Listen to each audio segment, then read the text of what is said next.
우리에게 천국 소망을 허락하신 그 예수 그리스도의 부활을 기억하시면서 우리 주님 앞에 영광 돌리며 찬양하며 나가겠습니다.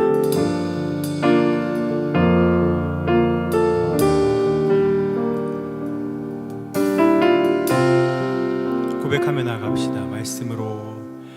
말씀으로 세상 지으시고 생명의 빛으로 오신 주,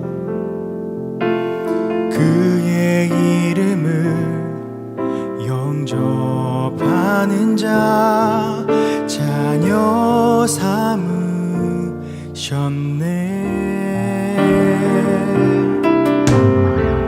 천국 약속.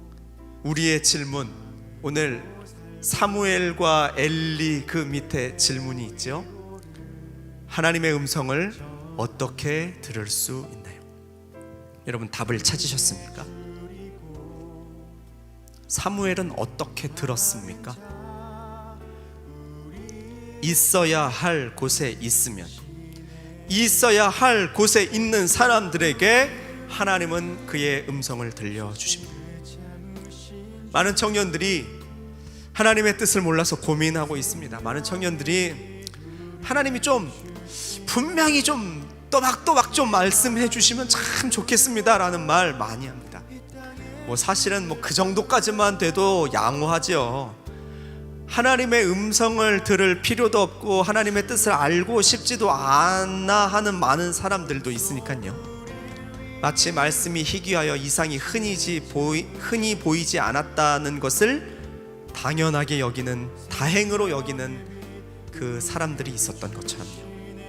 그러나 하나님의 사람으로서 하나님의 음성을 듣고 하나님이 보여주시는 그 하존을 향해서, 이상을 향해서 나아가고자 하는 사람이라면 오늘 사무엘과 엘리의 모습을 통하여 분명히 나는 어떻게 해야 하는지 스스로는 아실 겁니다.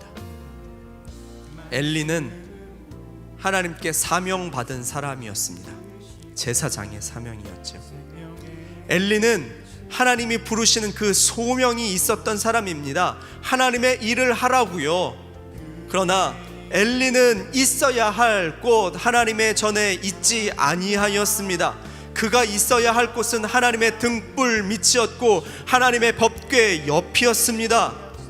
그것의 불을 밝히고 그것을 지키는 것이 그에게 주어진 사명이었고 그의 자리였습니다. 그러나 그는 떠났어요. 자기 처소에 누웠지요. 있어야 할 곳에 있지 않았습니다. 그러니 정작 하나님의 음성을 들어야 하는 사람이 듣지 못한 겁니다. 어쩌면 사무엘아 이게 아니라 엘리야 이렇게 부르시는 게 맞겠지요. 제사장이었으니까, 하나님이 하실 말씀이 있으셨으면 제사장을 통해서 엘리야라고 말씀을 하셨겠죠. 그 엘리에게 어쩌면 이미 수백 번, 수천 번 엘리야 부르셨을지도 모릅니다.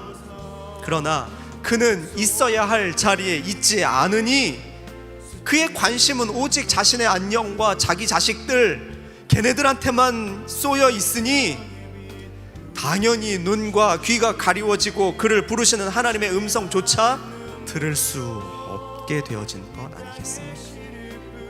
반면에 사무엘은 어린 나이였음에도 불구하고요, 그가 있어야 할 곳이 어디인지 분명히 알았습니다.